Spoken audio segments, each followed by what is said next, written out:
Okay, thank you. So my name is Hendrik, that's my colleague Brian. We are talking today about voice over LTE. I don't know if you're aware what that is. I hope so. Somebody heard of it? Somebody using it, maybe? Uh, Maybe you are, but you don't know. First of all, let's start with an introduction of who we are, so you know about our background. We are both security researchers and analysts. That means we are taking a look to a couple of technology. We are also doing pen tests and so on. And one area where we are active are telecommunication networks. And that is how we started to deal around with the protocols and all the technology here. If somebody is interested about our research, I just want to mention our blog here. So there you will find code. Also, some of the code we will show you here, we will publish there. So you can just go on that homepage and download it. Our motivation, why VoLTE? First of all, if we started with LTE networks in general, there are a lot of very, very interesting technologies behind.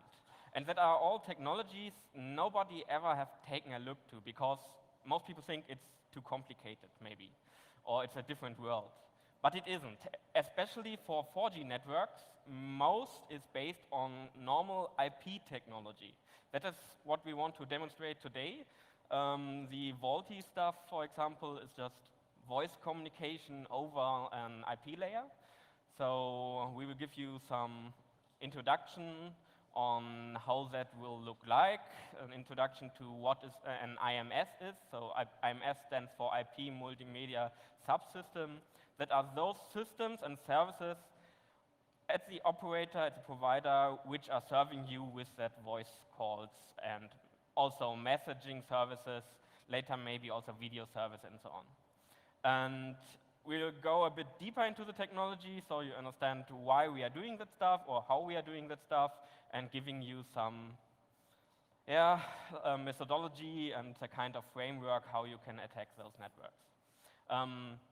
At the end, there will be a case study. Unfortunately, we only have taken a look now to the German provider networks because we are from Germany. There are no Switzerland implementations where we have yet taken a look to. We dealt with a couple of networks in our job where we will give you some outlook, some knowledge transfer, what we've seen there, some experiences.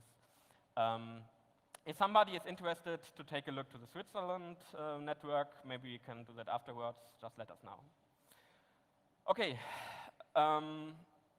Starting with LTE in general.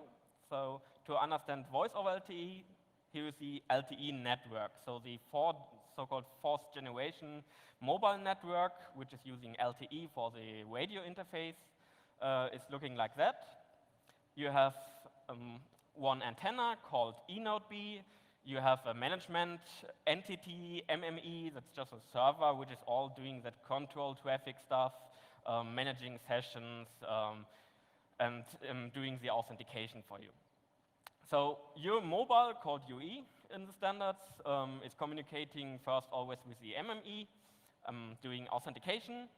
And then there is an interface called S1 user plane, that's that one, which connects the antenna with a gateway also placed at the provider's edge, which is routing all your traffic to a certain network. That certain network usually is the internet, uplink here, but also that could be some internal networks. Internal networks now, in our case, is the IMS. That is one network area in the provider's network with a couple of systems. How is it currently with voice over LTE? Some providers have already implemented it. Some providers are testing it. And I think, so in Germany, this year, all big providers launched VoLTE for some contracts. So you usually need to have a very big contract or a business contract if you want to have VoLTE enabled. And yeah, but some are still waiting because they are not aware of the technology, it's everything new and whatever, and GSM is working anyhow. But in the US, I think there are some providers which are planning to shut down GSM network, so they have to switch over to 4G and then also to VoLTE. So it's currently time for a change here, but it still needs some time, like we will see. For those networks, you can just try it with your mobile phone if it's supported or not. You can just initiate a call and you will see if you are still connected to 4G network or not. If not, in some cases, the phone is switching back to the old GSM network. That is called Circuit Switch Fallback, CSFB. That means the voice over LTE is not supported yet, and you get a message, a control message, that you have to use the old voice services over GSM that you just see on your phone if you are calling. If there is still the 4G symbol, then you have VoLTE.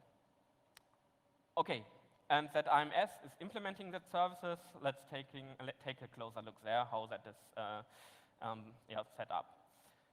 Here we have that part of the network. So if you are dialed into the LTE stuff or the provider's network, you have a subsystem here, that is that area, but you are reusing the normal architecture. So here is our gateway stuff, so normal IP communication, like internet surfing and so on, and then you have an uplink to the internal network here, to the so-called proxy CSCF, call session control function. There are 3 of that kind, a proxy, an interrogating one, and a serving one. The proxy is the first step in the network, then you have the interrogating one, which is dealing for first authentication and searching for the responsible servers inside. And the serving one, that one is doing all the further control, traffic stuff, and so on. So all services you request will be handled by the SCSCF usually.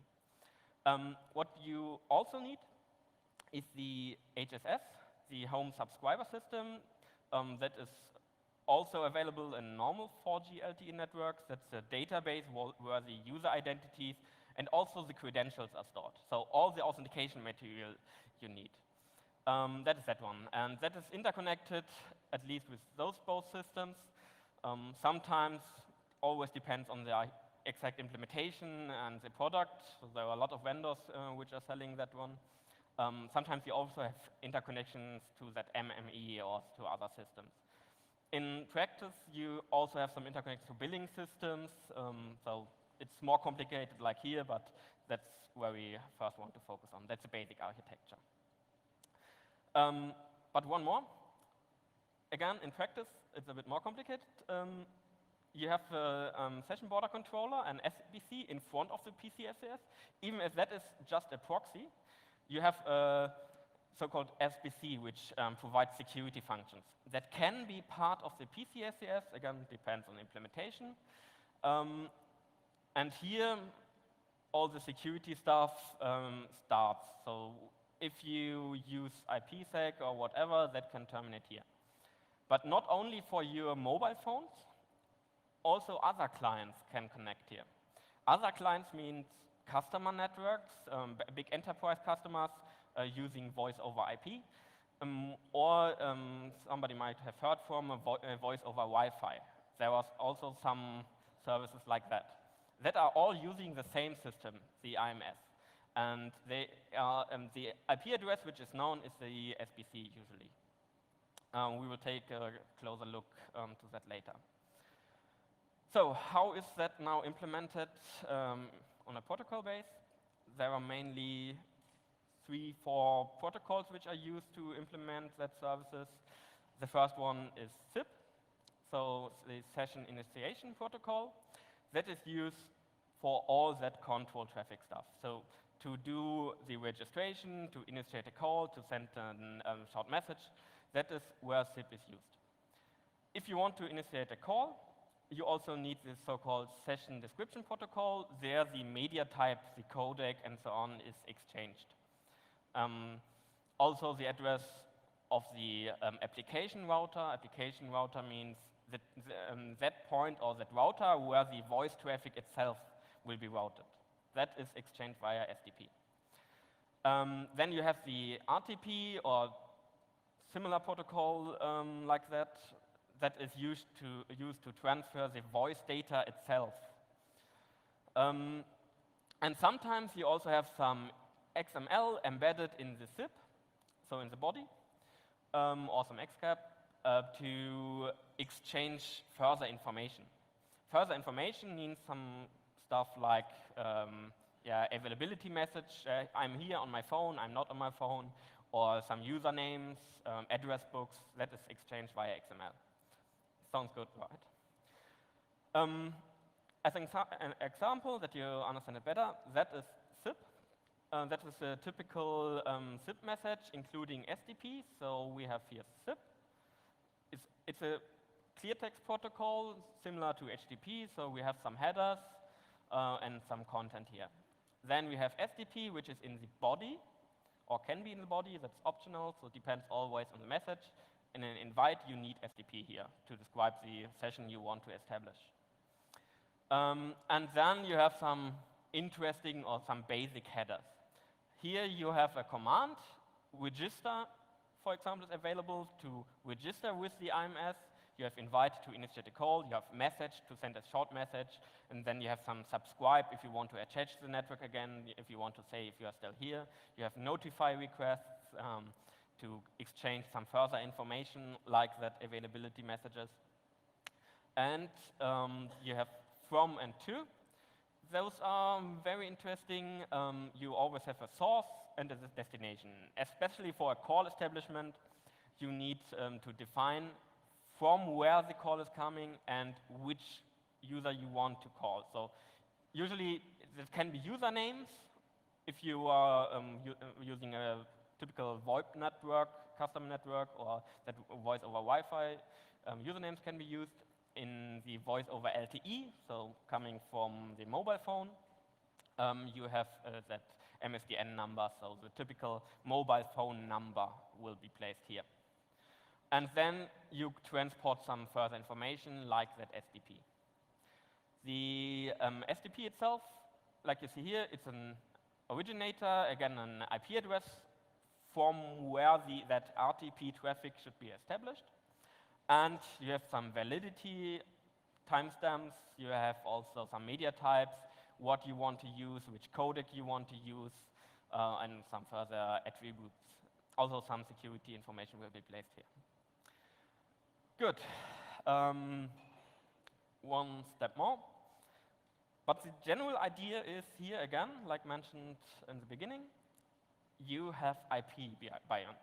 So behind all the technology, you have an IP. If you take a look at the whole delivery from the UE, so the smartphone, to the IMS, we have at least two nodes between it. The eNodeB, that's the base station, the antenna, and that PDN gateway, Packet Data Network Gateway. Don't focus on that acronyms. It's enough to understand what it is for. It's a gateway. So that is forwarding our traffic to the IMS. Here we have the radio stuff and the LTE layer, so a lot of protocols here we don't want to focus. But encapsulated, here we have our normal IP layer, a TCP UDP, and our VoIP stuff. VoIP stuff now means SIP or that RTP, for example. Can be used via TCP, but also via UDP. So the default implementation mostly is UDP, I think, but I've seen some implementations also using TCP. It's optional. Usually the IMS supports both. Okay, so we have that one. That is now sent to the eNodeB. The eNodeB is now forwarding it to the Packet Data Network Gateway via a tunnel. So between that one, there is a tunnel with that protocol called GTP, so GPS Tunneling Protocol. Again, nice acronyms, which is UDP-based and just forwarding everything. So it's not an encrypted tunnel, it's just forwarding all my traffic so that the user is not able to touch any IP address or any system between that. That's the only reason for that. But still, everything I put here inside, I'm talking on the IP level here, will be encapsulated and transported. And here again, there will be some whatever, usually also Ethernet, some internal transport network can be everything here. So what the provider is using. But again, here it's a direct connection for my IP layer. So I can talk directly with my UE with the IMS. That's the message behind, and that's with normal IP. There will be some IP addresses I can talk to. Good. Starting with some security. The security in general is based on either IPsec or on TLS. That is what the standards say. And that is also, I think most implementations in real world use IPsec, but there are also some which are using TLS. That can be used for SIP, but can also be used for RTP. If you want to have encryption there for RTP, you can use sRTP, for example, which is just SSL wrapped. That is used for confidentiality, but also as integrity protection mechanism. Another advantage is that if you use that, you have a key behind that, so only the people having that key are able to talk that. So you have also a kind of authentication here. That is the principle behind that. Why that is important will follow. Let's take a look to the encryption itself, and that will give an outlook how the providers are using it. So there are mainly two standards which are defining the requirements for security. We have the 3GPP TS 133/203, which say the possibility for IMS-specific confidentiality protection shall be provided. So the possibility, that means nothing. There is no requirement to really use that encryption, so it's optional. But the integrity protection shall be provided. Shall be provided in the language of 3GPP means that is requirement. So at least integrity protection must be used, but no encryption must be used for the signal traffic. Let's take a look to the media protection. There is only in that specification a note that the support of the IMS media confidentiality protection is mandatory. So again, the support is required, but the use is optional. Again, even here there is no note for integrity protection. So you can, if you take a look to practice, not much will do anything with the RTP, but the most will do at least integrity protection for signaling. Good. How is the authentication done? There is one mechanism, IMS AKA. That is a key exchange. So in mobiles, you have a shared key, a fixed key, which is on the SIM card, and on the database at the providers, you have all the same key. So, and that one is used to derive via a handshake a session key. That is what Brian will explain later. And that is defined in that IMS AKA. That will also be used to authenticate against the IMS itself. And should protect against impersonation, of course, and maybe also user blocking. So only one guy should be able to do something. And only that guy with the valid key material. That's the goal. Problem here again is it is not feasible to use it for every message, because if you take a look to the control flow, there will be a lot of messages. So all the authentication will only take place for the register message. So for the first authentication against the IMS, if you start your mobile phone and it's dialing into the network, it will register at the IMS. So that's the only point where authentication takes place. That one is looks like that. So start up your phone, and that will happen. Your phone will send a register message to that proxy CSCF, and that register message will be forwarded to the ICSCF.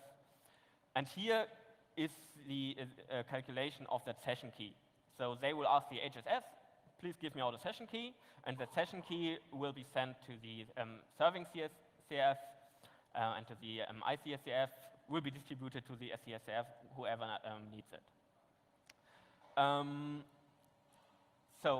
And all further messages, here's a handshake. So the first register just initiates the authentication process. In the second register, there will be that validation of that handshake. And then you have a session key at the end. Again, we will take a look to practice later. And after that procedure, you can send an invite message, whatever, and that is not authenticated itself via that key.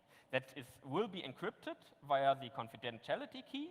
So there is a kind of authentication, or there is a kind of table of IP addresses which are allowed. That table usually is used at the proxy CSF or SPC, and it knows which user is using which IP address. Sounds good for spoofing, right? So if no encryption or integrity protection is used, there could be some spoofing attacks. You just have to know the IP address, and for UDP it will work, so you have to know the IP address and you have to know the user. But the user is that number everybody knows in its phone book, so we have some possibilities here. Good. Let's start with some attacks. Okay, so basically, as usually, if you attack a system, you actually need to know what you want to go for.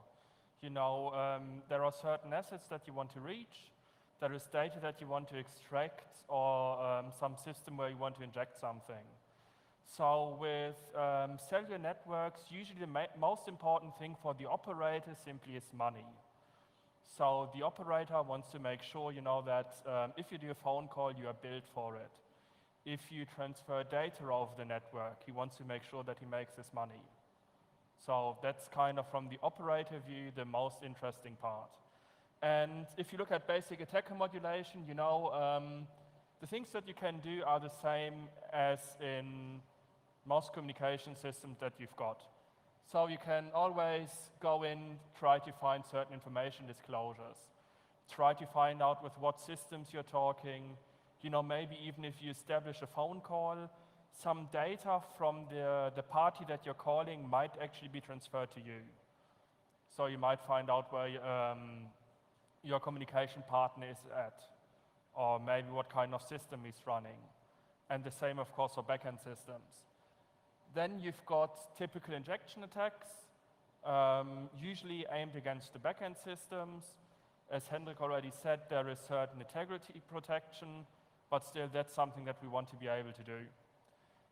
Same for side channels, as said, fraud protection, transmitting data, DOS taking down systems, and basically spoofing impersonation, as in going in and maybe being able to start a phone call as somebody else. Now, concerning the spoofing impersonation, there actually even is a study from 3GPP.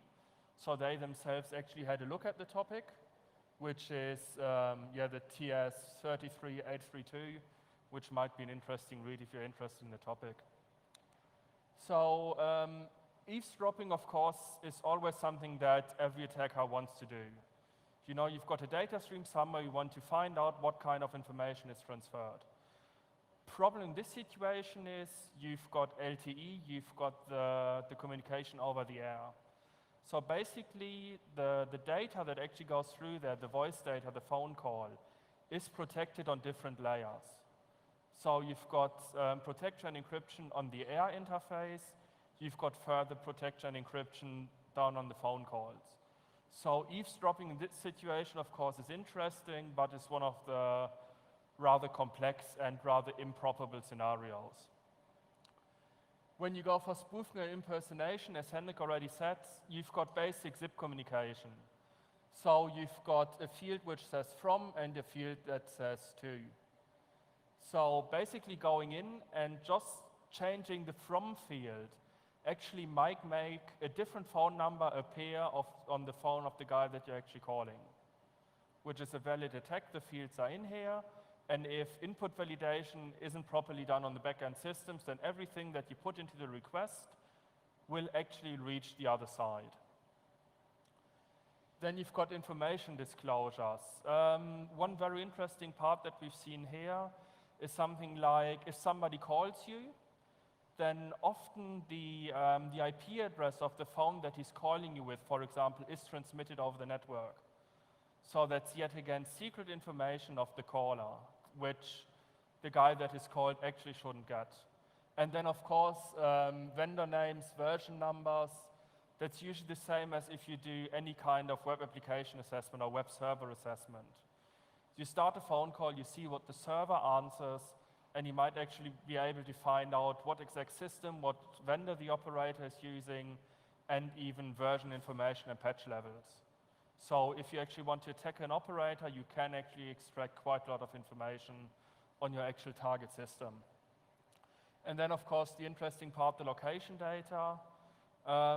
The whole thing is, it is still a cellular network, and you've still got basic cellular network operators behind there. So you've still got cell IDs, you've got tracking area locations, and factors like that. So, of course, for an operator, it's easier to work with data and data formats that he already knows. So if you want to know where a mobile phone is, why not simply add a cell ID into your request and pass it on like that? So simply, well, transmitting data that you're used to. Going for injection attacks, we had it here. Changing something, spoofing impersonation, or otherwise simply going in and really just adding data to your request the way you want it. As we've got stacks of XML, it's rather easy to just add extra tags and see what's going on. And I think it's actually on here. If you've got an XML context where you've got something like an unknown param name, that does already give you a feeling on how the backend systems actually work. So you might be able to inject something. And here the interesting thing is that when working with backend systems, usually you have simple SQL statements that actually get processed. So if you go in and inject data into one of these requests, which is yet again in the... Did I miss it? Yeah, sorry, yeah. Like in here, this is an authorization request, or the register, and you've got the authorization. You might actually be able to do plain SQL injection into a mobile or cellular operator's backend system, which yet again, as we said before, there should be integrity protection. We'll see later on how effective it is. But basically, you know, if you work with something like this, the backend systems are plain databases. They run basic operating systems. They speak normal protocols. So all the knowledge that you've got from your everyday network hacking, you can just apply to everything that's on the LTE network. So we can actually start on reusing tools. Then, as said, you've got XML-based injection. You might be able to pass stuff onto backend systems or to clients that you're talking to. Yet again, those are attacks that have been done with zip communication for quite a while. It's basic VoIP.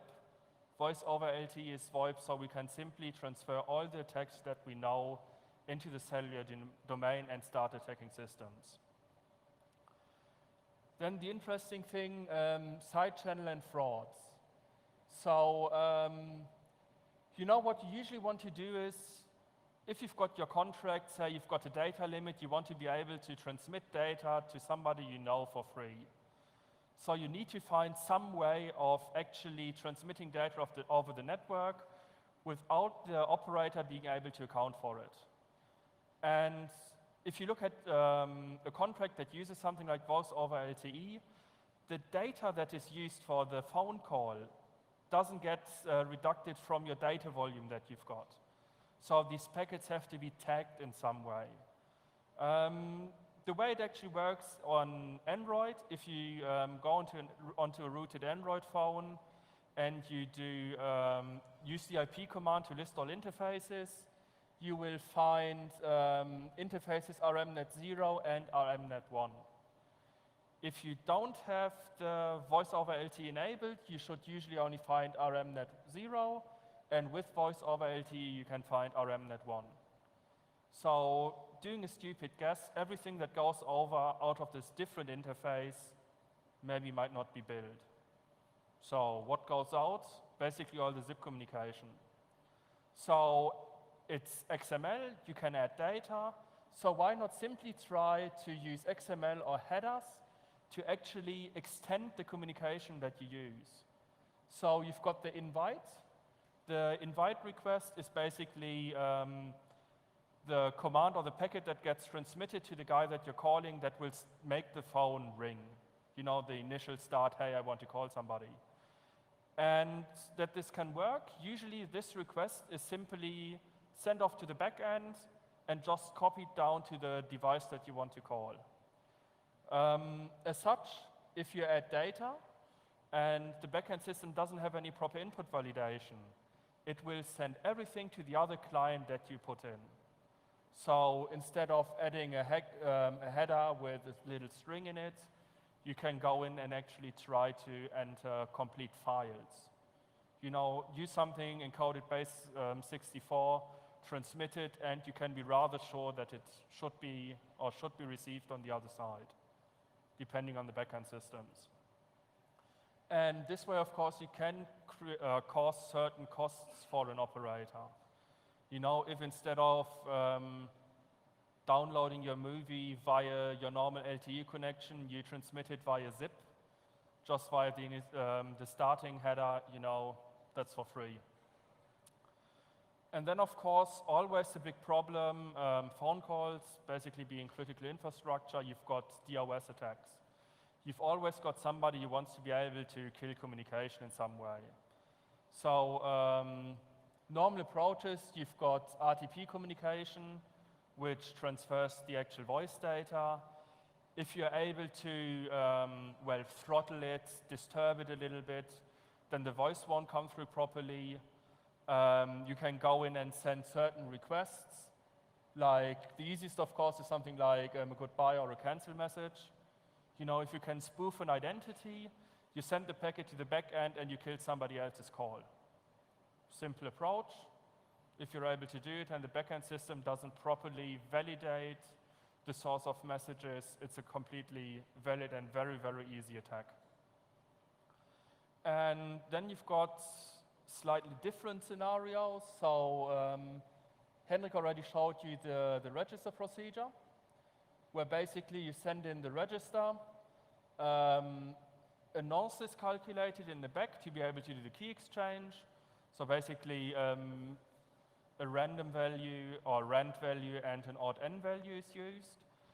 And the question now is, where exactly does this information come from? So the secret key, as Hendrik said, is symmetric. So it's on your SIM card and it's somewhere in the back end. And this key is simply stored on the HSS, the home subscription server. So basically, when you start to register, a session is open to the HSS, which is usually just a stupid database. Data is extracted, and the whole authentication process is started. And what we've seen in one implementation, actually the HSS went in, allocated memory for the data for this one single session, for the authentication, for the key exchange, but wasn't able to do it for a second session at the same time. Basically meaning the database goes in, has one little field for one simple session establishment, and if you just go in with a register and just register again from time to time, you've actually got a DOS on the home subscription server in the end, resulting in a situation that nobody else on the network is able to send in a registration request. Funnily enough, as said, we've seen this in a practical implementation. There are a few papers on a discussion between Siemens and Ericsson. When the IMS was implemented or was designed, there were two different approaches. Siemens said, let's go in and let's have most of the authentication run against the PCSCF and use the SCSCF too. So kind of saying, extracting data from here and have the session somewhere on a different system, not on the database. Ericsson, on the other hand, said, let's go in, let's use the database and add some logic to it. So that a system that's been in cellular networks, the HSS, since the beginning of GSM, let's fiddle with that and extend it a little bit.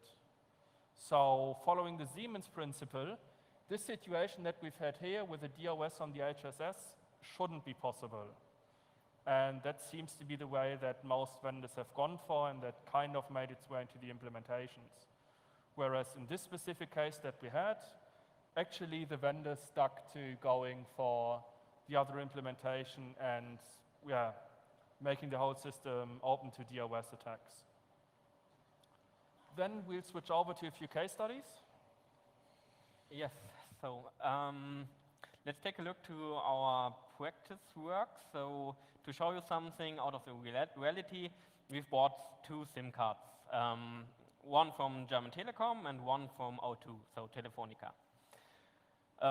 Just some arbitrary networks to show you some practice. That will work with every network. So what we need? A contract usually, SIM card supporting VoLTE. We need a rooted Android phone, and we need Android tools, so that Android debugging shell and so on.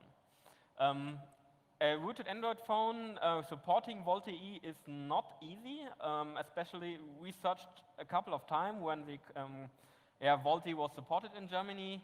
They first supported Samsung Galaxy S5, then they didn't support 1 week after, something like that. So we had to search for new phones, then we had the S6, then it was also not supported anymore. At the moment, we have an S7, you see here, that is currently supported, so we did our test with that once again, but you see the providers are still working on. The only thing which is supported on almost every provider is the iPhone, but that didn't help us with our tests. So root an iPhone is not that easy sometimes. We need an Android for our tests. And also at this stage, or at that point, very interesting, if you actually have an operator that you're interested in, just simply go and Google for voice over LTE support.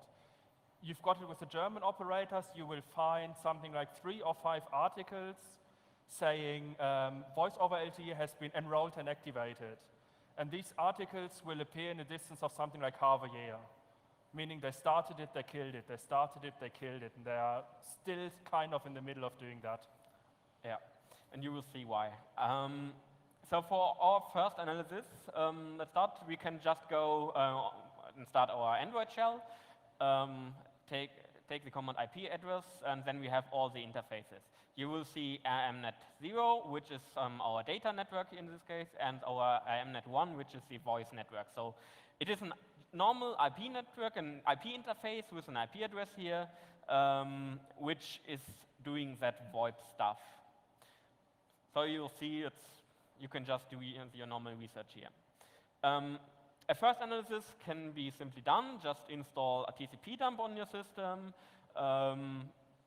start the ADB shell, start a TCP dump. You also can forward it to your laptop, so you see it live in your Wireshark with some tricks, just using netcut and pipe it to your Wireshark.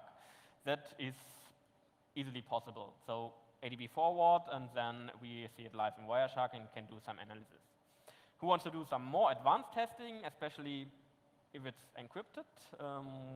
Maybe for TLS, we need some different setup for man in the middle, that stuff, but also very good to read it a bit, especially because it's a clear text protocol. We can use web application attack suites like burp.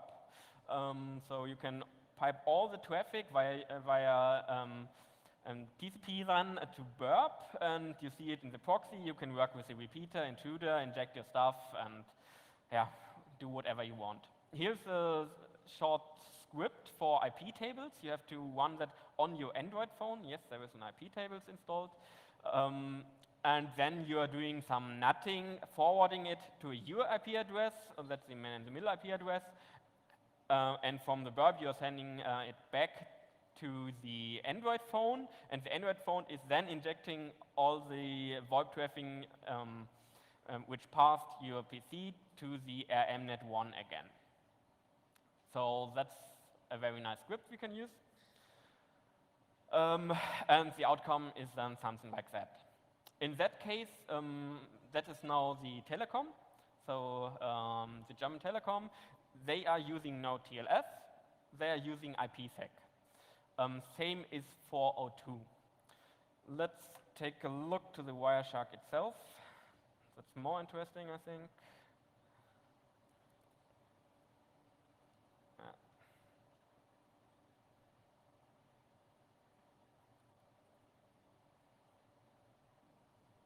So here we go.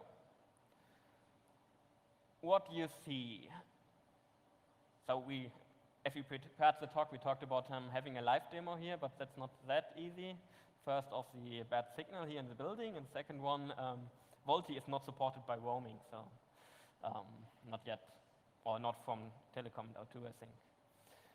So here, that is our registering. So our initial login, if we start our phone, and then we are getting that unauthorized back. The unauthorized, let's take a look how that is looking like. We have here our authenticate with a nonce value. So that is the one which is now sent to the SIM card, and then the session key is derived from it, which will be used for the IPsec stuff. The IPsec stuff immediately starts after that one. Here we have the ESP header. There we don't see much, but if we take a closer look again,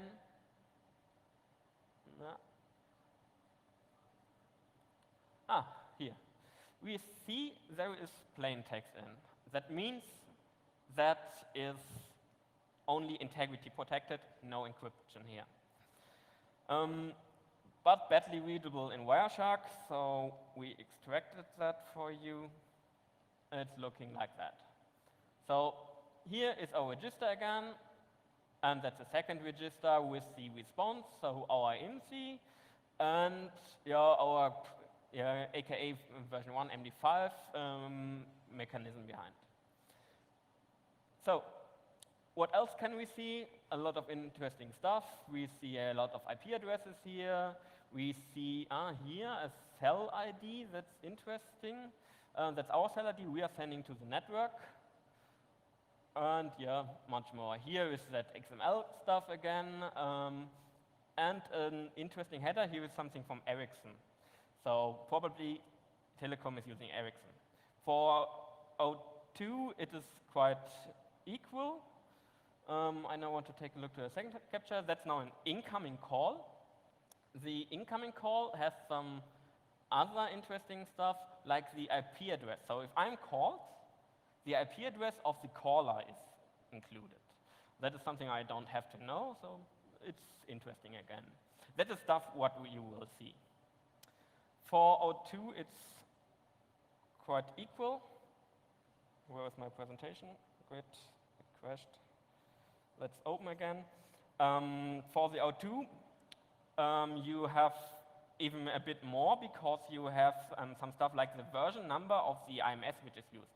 So there is a header called, it is a user agent. There also Ericsson is used as IMS, and also the version number itself is included. So let's start the presentation again.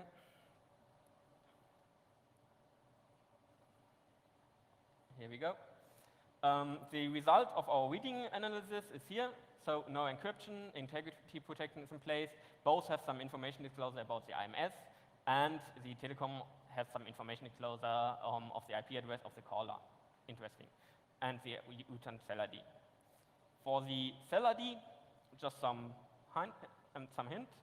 The cell ID is used by two systems, the lawful interception system and the billing system. Maybe, depends always on the architecture. The lawful interception system means if the police wants to track you, so maybe you can just change that one here so they will search in the US and not in Switzerland. Don't know, whatever happens here. That can be correlated with the MME, of course. Maybe the provider is doing it, sometimes not. Good, but that's only reading. Yeah, so you know, if you're in a penetration test, you might be lucky that the company that you're working for will disable certain security measures so that you can go in. You know, disable transport encryption so that you can actually read the packets, inject data, and see how the backend systems work. In certain situations, that doesn't work, and the other way around, of course. You need to be able to explain to an operator why it's important to also actually check the protocols that are encapsulated in encryption. Because, you know, the typical approach, we've got IPsec around it, so it's safe. And nobody will ever be able to get into the IPsec. So the question now is, how will we actually be able to write data and to actually get into the communication? So very simple challenge, we've got IPsec. It isn't encrypted, it's just used for integrity protection.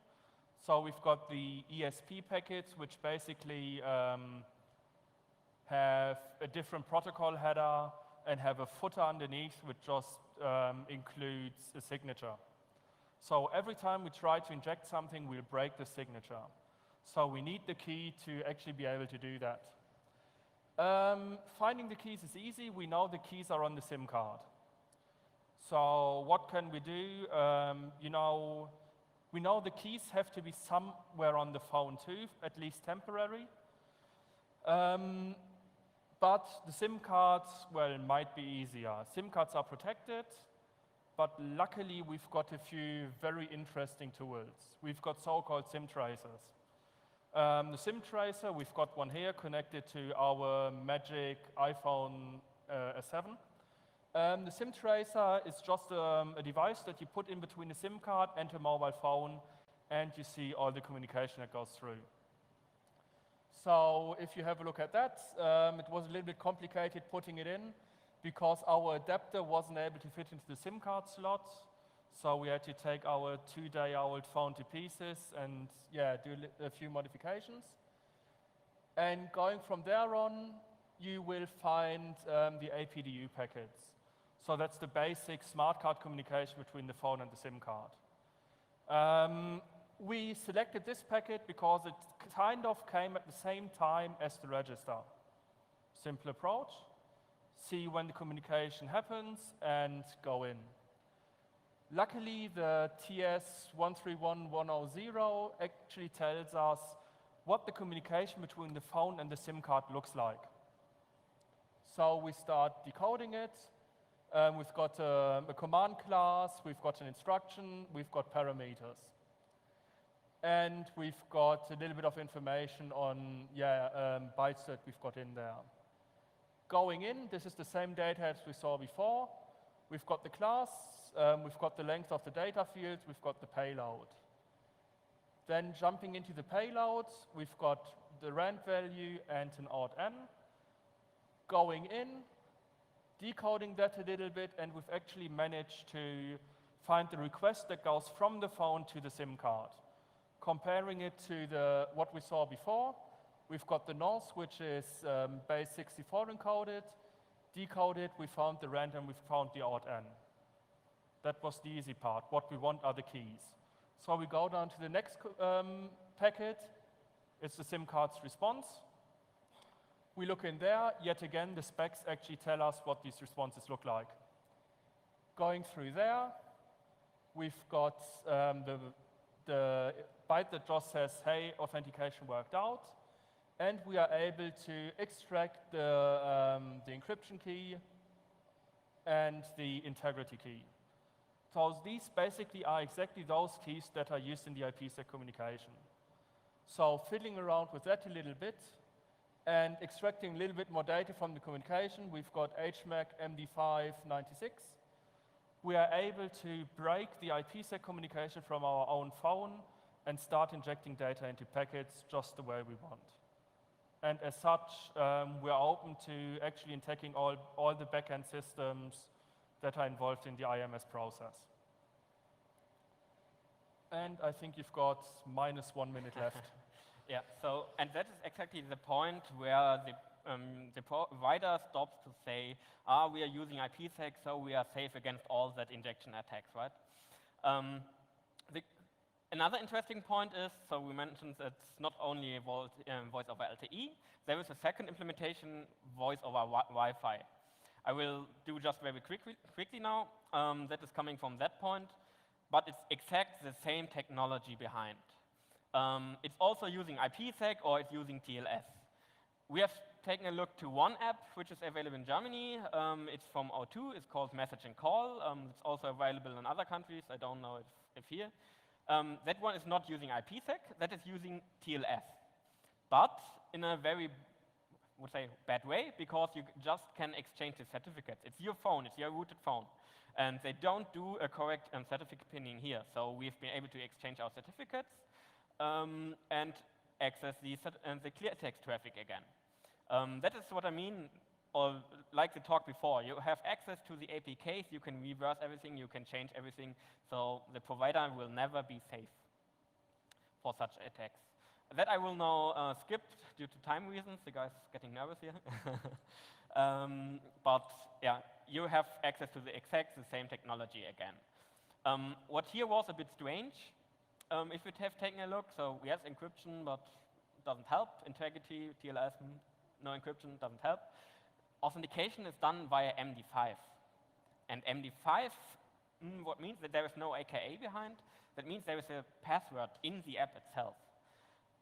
Taking a closer look, we have seen that GET request. So they're in front of dialing in, it's doing an HTTP GET request to some external resource in O2 and downloading here its user password. That is also very, very crazy. I don't know why they use the SIM card. Maybe they're not allowed to with the app, I don't know. But that is also an implementation failure where the providers must take action to. Let's come to a conclusion.